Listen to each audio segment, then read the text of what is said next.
Boi. Come. Bashalan. In the peace.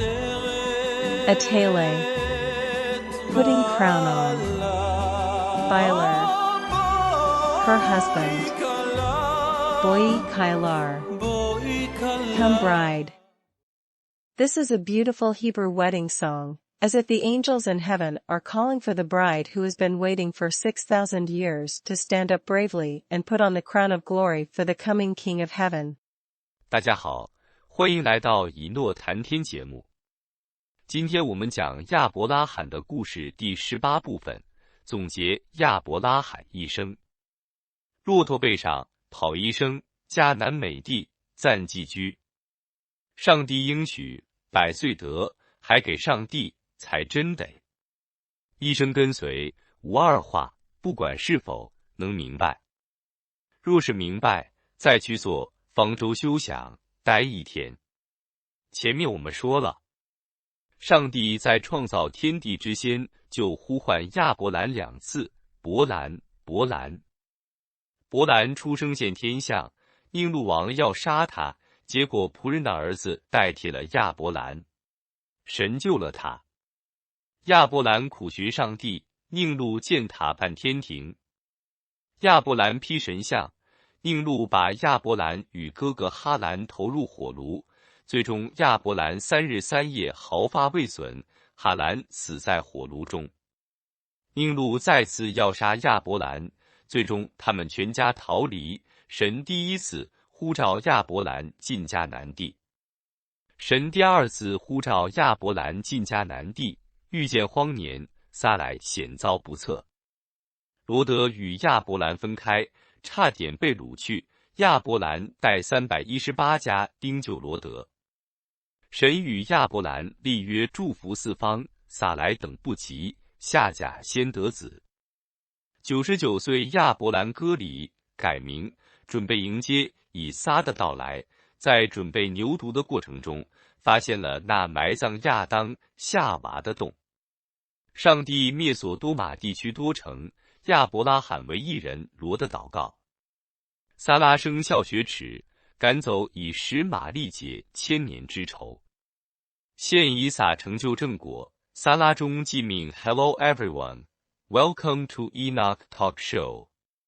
Today we begin the story of Abraham, part 18. Running on a camel's back for a lifetime, a temporary sojourn in the land of Canaan. God promised son would be begot at 100 years old, and only when Abraham gave his son back to God, he finally kept the son. Follow the same direction all your life, no matter whether you can understand it or not.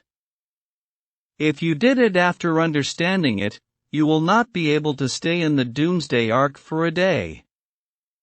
In the previous sections we talked before the creation of the heaven and the earth. God called Abram twice, Burim and Burim. Abram was born, and King Nimrod wanted to kill him, but his servant's son took Abram's place. God saved him. Abram searched so hard for the way of back to heaven. Nimrod built a tower to rebel against heaven. In anger, Abram burned idols of false gods and smashed the idols of Nimrod. Abram was thrown in the furnace for 3 days and 3 nights. But he walked out without damage even a single hair. Nimrod had a nightmare and wanted to kill Abram. And Abram entered the land of Canaan in his early 50s. God called Abram for the second time into the land of Canaan. In the famine years, beauty of Sarai almost landed her a disaster. Lot and Abram separated and were almost captured. Abram brought 318 servants to rescue Lot. The covenant made in wilderness will bless the universe. Sarai was anxious to get a son through Hagar. Circumcised at 99 years old, God made covenant with Abram and changed their names to prepare to give birth of a son. Abram sat under oak trees with circumcision pain to welcome travelers. Angels visited them and a calf run away to bring great blessing of knowing the cave of Machpelah. God destroyed the 5 cities of Sodom and saved Lot. Sarah laughed after giving birth and washed away her shame and drove out Ishmael to start a 1,000-year feud. Offer Isaac to pass the biggest test. Satan deceived Sarah and Sarah died on the way to find Abraham. The old servant looked for Abraham's daughter-in-law, and Isaac married Rebekah. Abraham married again and left 6 sons for Adam's house. 上帝做的一切的一切，包括创造这宇宙，都是为了我们在大考试中过关。所以亚伯拉罕、以撒、雅各做的一切，都是要我们成功。雅各让自己夹在帕子里，最终抓住成功的我们，逃离大黑暗，也是要兼顾我们信心。要不然雅各家成功了，却把亚当家全部留在黑暗中，那上帝这几千年也算是白忙活了。可把自己家放在黑暗中，的确是对上帝的信任，没有信任是不敢这样去做的。围绕着这个重点，我们来看亚伯拉罕树立的榜样。我们来回顾亚伯拉罕的一生，看看上帝要我们学什么。我们每一个人出生在这地，都得从头开始寻求上帝。当然，今天末世的人都被这末日世界搞得晕头转向。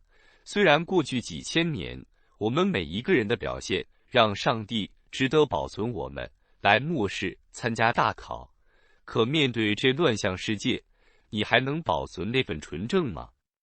只要一点眼花缭乱，就会让很多人失落。比如说进化论，或者这世界已经是多少亿年了，难道我们还相信6000年的地球吗？当然，很多人用各种各样的诠释来讨好两边，好既在科学界也正确，又在宗教界合理，最终绝大多数人都干脆把科学与宗教分开，认为他们不可能共存。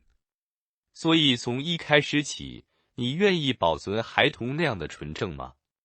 就像小亚伯拉罕那样，单纯的用他能理解的去寻求上帝。要知道，我们后来的知识都是建立在我们现在能认知的基础上的。如果上帝隐藏了一些我们今天还不能理解的，那我们建立的所谓理论都是昙花一现而已。比如说，如果时空突变，很多碳14的年代测试就站不住脚了。再比如，如果挪亚洪水时，上帝把地壳翻了个个，把当时地面上的一切都翻入地底下，成了石油与煤炭，那我们整个地质学历史都得重新写。所以说，当我们愿意继续保持纯正，最终上帝就开启我们的心，让我们知道，这地球，这宇宙真的只有6000年的历史。当然，现在我们还不能把证据都放在大家眼前，这将是我们团队的一个重要任务，不仅仅是地质方面，也包括挪亚洪水到底发生了什么，都是最终我们团队要展示给世人的，这些都得明明白白地告诉大家，要不然就是谋杀。不过，你愿意参加团队去寻求这些真相吗？还是等着看结果？前者会在方舟中经历神的大能，最终大概率腾飞，飞回伊甸园；后者肯定灭亡，因为上帝并不要那些看见结果才挪屁股的。去读读亚伯拉罕故事里，他哥哥哈兰是怎么死的。亚伯拉罕给我们展示了一个好榜样。我们再看亚伯拉罕生下来就被这世界逼迫，多少次机会灭命，最终还是活下来了。这是因为整个世界上的人，他们灵里都明明白白地知道，这位是最终要灭他们的，虽然不是亲自去灭，但上帝在天上那群成功之后，就会灭掉他们地上的，而他们唯一的生路，唯一的机会，就是与撒旦站在一起，最终让上帝失败后，他们可以活下去，虽然可能在魔鬼的统治下生不如死，就像电影《终结者》那场景，但好死不如赖活。只是这地的主人是不可能让终结者场景永远下去，所以3年半折腾之后，那群折腾的就该滚蛋了。这就是为什么亚伯拉罕的那群人不管走到哪里都会有莫名其妙的攻击，当然上帝早就准备还应对，所以也会有想不到的帮助。就如同以利以谢，这本该是宁禄赏赐给亚伯拉罕的，目的是要监视他的，最终却反水凝露去帮助亚伯拉罕。这就是小小的背叛。当我们愿意为上帝舍生时，我们是不是通过了上帝的大考试？没有。当亚伯拉罕在火炉里3日3夜，最终活着走出火炉，上帝并没有说他成为了完全人，而是有比这要求更高的，那就是献上最心爱的。对我们团队来说，就是哈战结束后，全世界都在团队面前不知所措。这时候，上帝对我们的考验，就是你要这世界垂手可得的一切，还是愿意放下一切去的那看不见的祝福。前者有3年半的大祝福，但最终灭亡；后者是亚伯拉罕的祝福，不过万一没有呢？是不是成为最悲惨的人？亚伯拉罕离开父家，终生住在帐篷里，最终守住了上帝的道，为我们后人打开祝福的窗口。他展示给我们的，与雅各展示的一样，就是要不顾一切的去抓上帝的祝福。最终，亚伯拉罕把财产都赐给他替亚当家留后的儿子们，唯有他永恒的祝福留给了以撒，最终传给雅各。我们今天亚当家的，也是因着亚伯拉罕的祝福，而最终可以成为以色列家里的妻子，最终重返伊甸园。亚伯拉罕最难能可贵的地方，就是不管什么情况下，都立刻去完成上帝吩咐的。我们平常人最欢做的，就是讨价还价，一定要搞懂之后才去挪屁股。亚伯兰也有3次半个讨价，第一次端出以利以谢，结果跑出以实玛利。实际上按照诫命，以实玛利是应该先到，然后才会有以撒。可父神还是用应该的结果，用具体的过程来帮助亚伯拉罕成功。第2次，亚伯兰端出以实玛利，最终自己的孩子叫孝。第3次，为罗德的祷告，也是亚伯拉罕不理解的，最终上帝允许撒拉再次陷入绝境，好展示上帝就连一个义人也会救他全家的。正是上帝要突出亚伯拉罕的这特点，所以经文里并没有多说亚伯拉罕是如何敬虔的，只是提到他每到一处就筑坛献祭。可我们从老仆人以利以谢去接力百家的过程，已经亚伯拉罕让以实玛利换妻，就明白了亚伯拉罕是通过以身作则，让家人与仆人最终都走上敬虔的道路的。以后当我们谈摩西的故事时，还会介绍一个人，就是米甸的祭司，摩西的老丈人。米甸是亚伯拉罕与妾生的6儿子之一，这位高升到埃及王3谋士之一，最终没有像前2位巴兰与约伯去迫害以色列人，而是当着法老的面捍卫以色列人。这与亚伯拉罕对他们的教育是息息相关的。虽然并不是所有米甸人最终都站在以色列一边，但上帝只要那一小群人，最终雅各的账就是通过他传给摩西的。所以上帝纪念他，给了他7个名字，代表他7个特点。这一切都源自亚伯拉罕的教导。基督徒的教会与伊斯兰教常常突出亚伯拉罕，却用他们理解的敬虔道具挑战以色列家，所以这种行为我们一定要远离。这也是为什么人不理解雅各，就根本不理解亚伯拉罕。我们在方舟里比亚伯拉罕要好多了，因为上帝不仅仅给我们留下了逃生路的妥拉，还把逃生图以意象的方式交给我们集体，也就是每一个人都会有独特的马，最终拼在一起，就清清楚楚地看见上帝的旨意。只是我们也会有我们的挑战，哈战，最终丢掉一切去旷野，都是极大的挑战。所以我们也必须要有亚伯拉罕的信心，最终才能成功。不过，我们比起亚伯拉罕与雅各家，我们要经历的，的确如同笑那样，躺着笑着被抬进天堂。Everything that God did, including the creation of this universe, was for us to pass the final exam during the Doomsday, so everything Abraham, Isaac, and Jacob did was for us to succeed. Jacob let his descendants be in the spiritual veil. In the end, we must seize the success and escape from the great darkness, but also to strengthen our faith. If the Jacob family would success, but the Adam family would be all left in darkness, then God has been wasteful his effort during the last thousands of years. But putting Jacob family in the dark by the veil is indeed his trust in God. Without great trust, none would dare to do so. Around this focusing point, let's look at the example set by Abraham. Let's look back at Abraham's life and see what God wants us to learn. Every one of us born here will have to seek God from the beginning.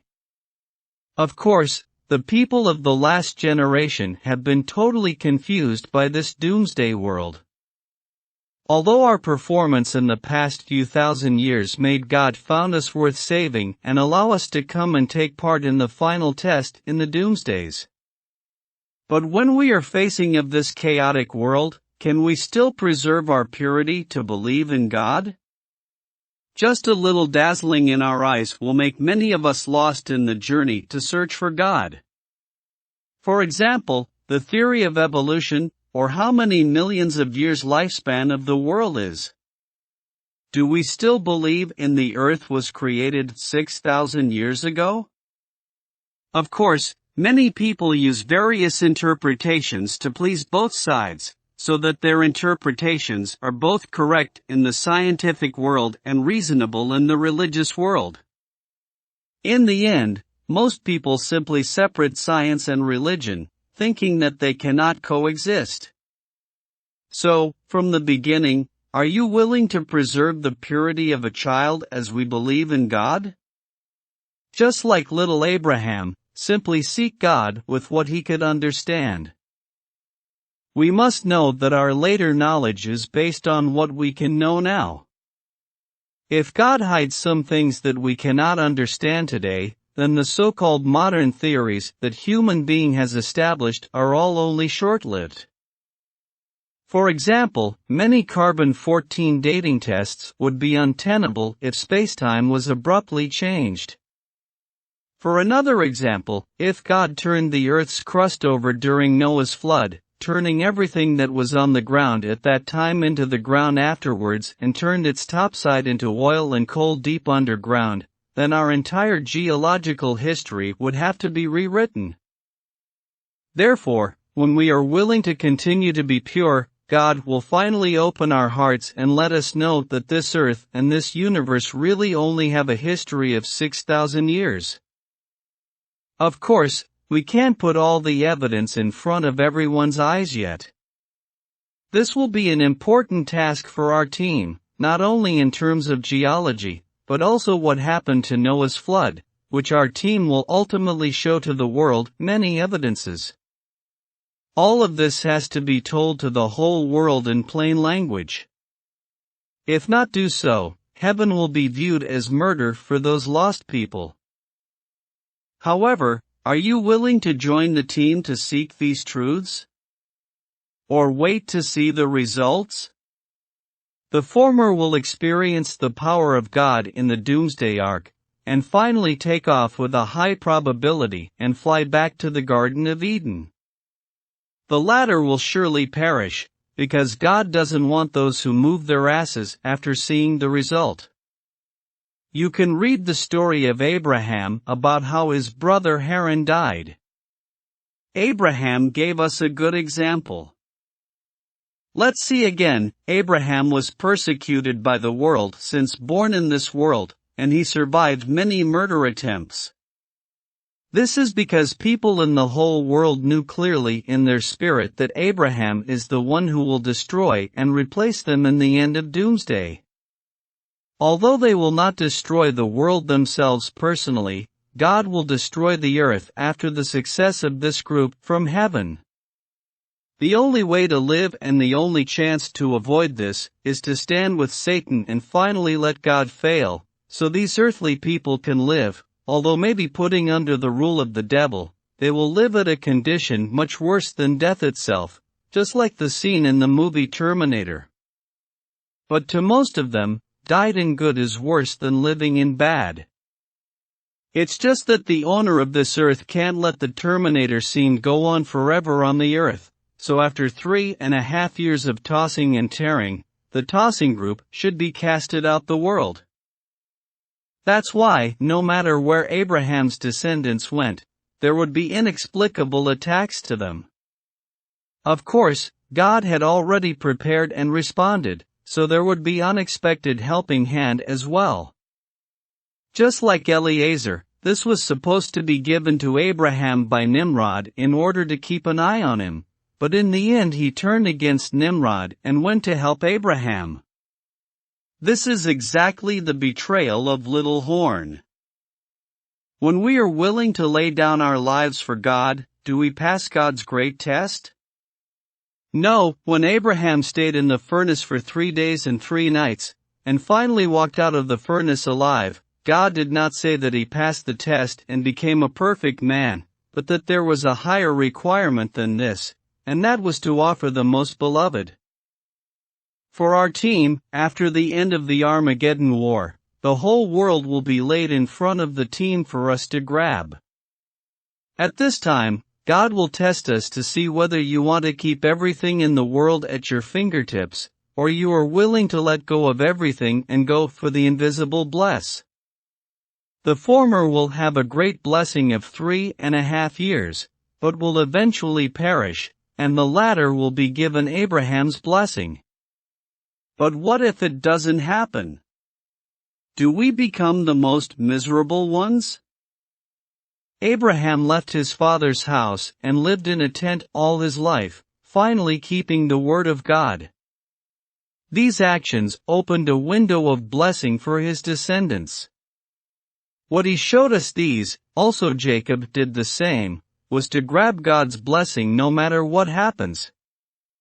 In the end, Abraham gave all his wealth to his sons who were left for Adam's family, and only his eternal blessing was left to Isaac and finally passed on to Jacob. Because of Abraham's blessing, we, those in Adam's family, today can finally become the wife of Israel's family and will finally return to the Garden of Eden. The most commendable thing about Abraham is that no matter what the circumstances, he immediately did what God commanded. What we ordinary people like to do the most is to bargain, and we must understand it before moving our ass. Abram also negotiated 3 times with a half bargain each. The first time he brought out Eliezer to God, he then received Ishmael. In fact, according to the commandment, Ishmael should come first, and then Isaac. God the Father still used the results and specific processes to help Abraham succeed. The second time, Abram brought out Ishmael to God, and eventually his own child was called Laughter. The third time, Abraham prayed for Lot, which Abraham did not fully understand. Finally God allowed Sarah to fall into trouble again, to show that God will save even single righteous man and his whole family. It was God who wanted to highlight this characteristic of Abraham, so the scriptures did not say much about how godly Abraham was, but only mentioned that he built altars to offer sacrifices wherever he went. However, from the process of the old servant Eliezer going to pick up Rebekah, and the fact that Abraham asked Ishmael to change his wife, we understand that Abraham set an example to let his family and servants finally embark on the path of godliness. Later, when we talk about the story of Moses, we will also introduce a person, the priest of Midian and the father-in-law of Moses. Midian was one of the 6 sons of Abraham and his concubine, and he was one of the 3 counselors of the Egyptian Pharaoh. In the end, he did not persecute the Israelites like the first 2 counselors Balaam and Job, but defended the Israelites in front of Pharaoh, which was closely related to Abraham's education for them. While not all Midianites ended up on Israel's side, God only wanted that small group, and ultimately Jacob's rod was passed to Moses through him. So God remembered him and gave him 7 names to represent his 7 characteristics, all derived from the teachings of Abraham. The Christian Church and Islam often highlight Abraham, but challenge the house of Israel with what they understand as godliness, so we must stay away from this kind of behavior.